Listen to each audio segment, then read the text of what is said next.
So guys, আজি অন্য এটা ভিডিঅ'লৈ আটাইকে স্বাগতম জনাইছোঁ। আপোনালোকক পোনে ভিডিঅ' আৰম্ভ কৰাৰ আগতে আপোনালোকক এটা অনুৰোধ যে পোনপ্ৰথমে যদি আহিছে তেতিয়া মোৰ ফেচবুক পেজত ফ'ল' কৰিব আৰু ইউটিউবত ছাবস্ক্ৰাইব কৰিব যাতে অনাগত সময়ত নতুন ভিডিঅ' দিলে আপোনালোকে দেখা পায়। এয়া মোৰ পিছে আপোনালোকে নিশ্চয় দেখা পাইছে ধাননি পথাৰ তথা ধান এয়া ওলাইছে খুব সুন্দৰভাৱে।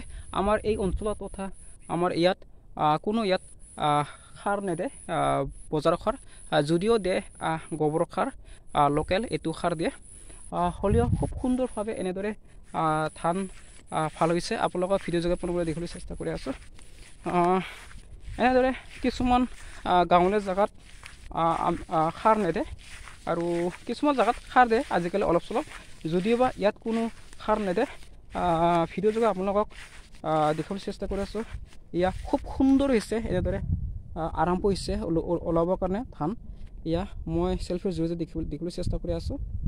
এয়া এনেদৰে বহুত হৈছে, বহুত মানে এয়া খুব সুন্দৰ হৈছে, খুব সুন্দৰ হৈছে। এয়া মই আকৌ কৈ আছোঁ আপোনালোকক, এই অঞ্চলত এই জেগাত বজাৰৰ সাৰ একচুৱেলি কিনি লৈ দিয়া খুব কমকৈ দেখা যায়। আৰু এজনে কৈছে মোক, আৰু দিয়া যদিও এজন দুজন দিয়ে আৰু বেছিকেলি গৰুৰ গোবৰ সাৰ দিয়ে ৰোৱাৰ আগতে। আৰু জেগাটো খুব সুন্দৰ, পাহাৰীয়া অঞ্চল তথা পাহাৰৰ পৰা পানী বাগৰি আহে, যাৰ ফলত সাৰো আহে। তাৰ কাৰণে এক প্ৰকাৰ বজাৰৰ সাৰ দিব নালাগে। ইয়াত গোবৰ সাৰ দিলে উপযুক্ত ফল হয়, উৎপাদন হয় ধান। আজিকালি বজাৰত বিক্ৰী মূল্য বহুত হৈছে ধান, যিহেতু গাঁৱলীয়া অঞ্চল তথা অসমখনেই কৃষিয়ে প্ৰধান, খেতিয়কৰ তথা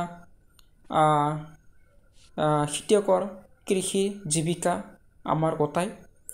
ধানো বহুত ধৰণৰ আছে, ৰঞ্জিত, আইজোং, বাসমতি, পেট ফাকাৰী, আজিকালিতো বহুত হৈছে। যিবিলাকে খেতি কৰে সেইবিলাকে জানে।